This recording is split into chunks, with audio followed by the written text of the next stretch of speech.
حیض والی عورت شب برات کیسے گزارے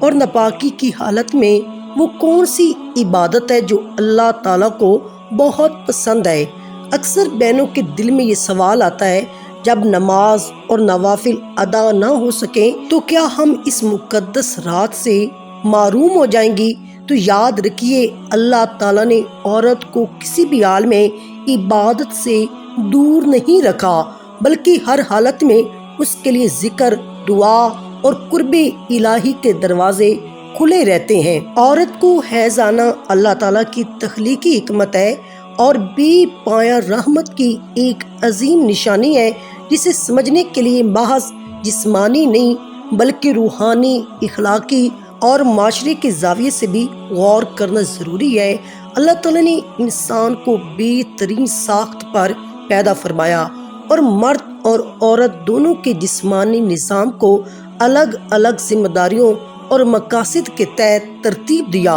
عورت کا حیض دراصل اسی نظام تخلیق کا حصہ ہے جس کے ذریعے اللہ نے نسل انسانی کی بقا، عورت کی صحت کی حفاظت اور اس کے جسمانی توازن کو برقرار رکھا۔ طبی اعتبار سے حیض کے ذریعے وہ بلڈ خارج ہوتا ہے جو حمل نہ ٹھہرنے کی صورت میں جسم کے لیے غیر ضروری ہو جاتا ہے، اور اگر یہ خارج نہ ہو تو بیماریوں کا سبب بن سکتا ہے۔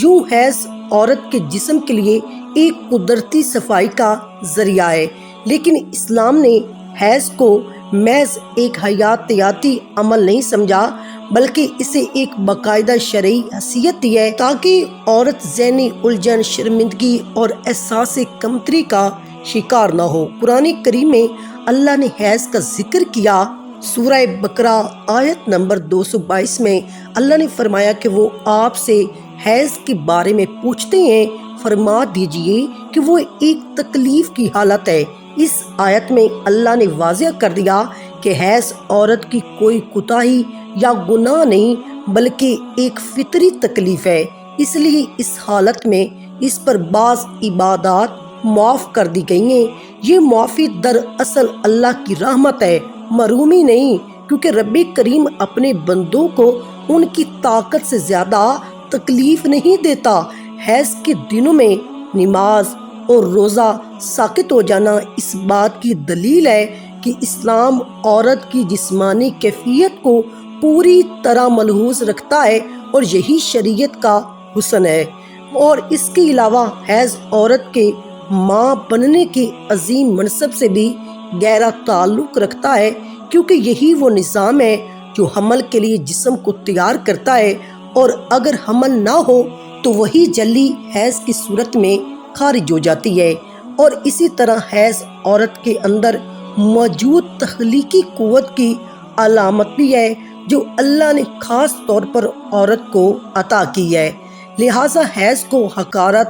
یا ناپاکی سے جوڑنا دراصل اللہ کی حکمت پر سوال اٹھانے کے مترادف ہے، جبکہ ایک مومنہ کا شیوہ یہ ہے کہ وہ اللہ کے ہر فیصلے کو حکمت اور خیر پر مبنی سمجھے۔ حدیث نبی ہے، حیض عورت کے مقام اور مرتبے میں کمی نہیں کرتا، بلکہ شریعت اسلامیہ نے اسے عزت، سہولت اور توازن کے ساتھ بیان کیا ہے۔ ام المومنین حضرت عائشہ فرماتی ہیں کہ ہمیں حیض آتا تو رسول اللہ ہمیں روزوں کی قضاء کا حکم دیتے مگر نماز کی قضاء کا نہیں، جس سے معلوم ہوتا ہے یہ حکم اللہ کی طرف سے ایک خاص رعایت ہے، نہ کہ سزا۔ اسی طرح نبی کریم نے حیض والی عورت کے ساتھ حسن سلوک، نرمی اور احترام کی تعلیم دی اور جاہلیت کے ان تصورات کو ختم فرمایا جن میں حیض والی عورت کو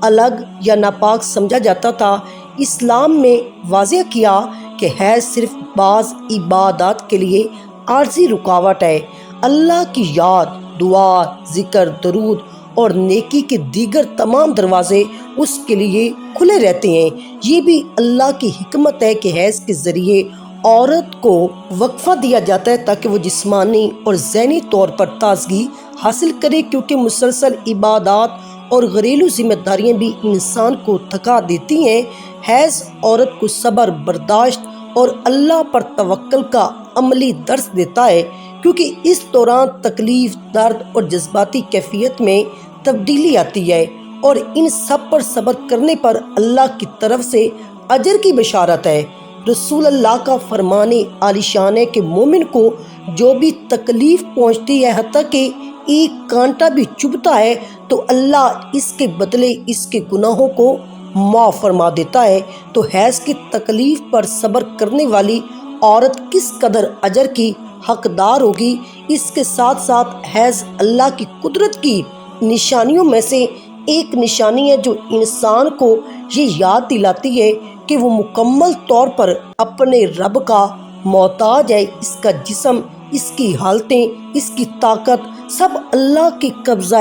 قدرت میں۔ اگر عورت اس حقیقت کو سمجھ لے تو اس کے دل میں کبھی بھی احساس کمتری کا خیال نہیں جائے گا، بلکہ وہ فخر کے ساتھ یہ سمجھے کہ اللہ نے اسے ایک خاص نظام، ایک خاص ذمہ داری اور ایک خاص مقام عطا فرمایا ہے۔ یوں حیض عورت کے لیے نہ صرف جسمانی تطہیر کا ذریعہ ہے، بلکہ روحانی تربیت، اللہ کی قربت اور اس کی حکمت کو پہچاننے کا بھی ایک موقع ہے۔ اور یہی وہ پہلو ہے جو اس فطری عمل کو عبادت کے درجے تک پہنچا دیتا ہے۔ عورت کو اگر حیض آ بھی جائے تو اس میں اللہ تعالیٰ نے اسے کسی بھی لحاظ سے پیچھے نہیں رکھا، بلکہ یہ اس کی رحمت، عزت اور حکمت کی واضح دلیل ہے، کیونکہ اللہ جس سے نماز روک دیتا ہے وہی رب اسے عبادت سے محروم نہیں کرتا۔ حیض والی عورت اللہ تعالیٰ کی تعریف بیان کر سکتی ہے، اس کی حمد و ثنا کر سکتی ہے،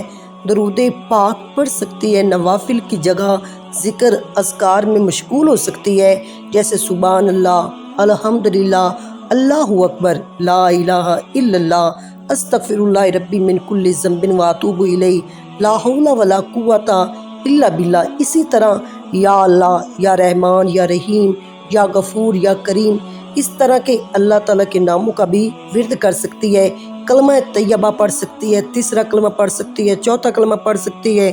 درود ابراہیمی یا کوئی بھی درود پڑھ سکتی ہے، اور دل سے اللہ کو یاد کر سکتی ہے، کیونکہ ذکر کے لیے نہ پاکی کی ضرورت ہے اور نہ وقت کی کوئی قید ہے، بلکہ ذکر ہر حال میں قرب الہی کا ذریعہ ہے۔ جب عورت اس حالت میں یہ تمام تسبیحات، ذکر و اذکار، درود پاک ادا کرتی ہے تو اللہ تعالیٰ اسے اس کا پورا اجر عطا کرتا ہے، کیونکہ اللہ نیت، عاجزی اور دل کی حاضری کو دیکھتا ہے، نہ کہ صرف ظاہری اعمال کو۔ شب برات ہو یا رمضان کی شب قدر یا اس کے علاوہ عام دن اور عام راتیں، جب بھی عورت حیض یا نفاس کی حالت میں ہو اور وہ زبانی قرآن پاک کی صورتیں یاد سے پڑھ لے، تو اللہ کا ذکر کرے، درود بھیجے اپنے نبی پر، اور اپنے دل کی بات اللہ کی حضور دعا کی صورت میں رکھ دے، تو اللہ تعالیٰ ضرور قبول فرماتا ہے، کیونکہ دعا پر کوئی پابندی نہیں۔ بہتر یہ ہے کہ وہ وضو کر لے، کیونکہ وضو کرنے سے دل میں اللہ کے سامنے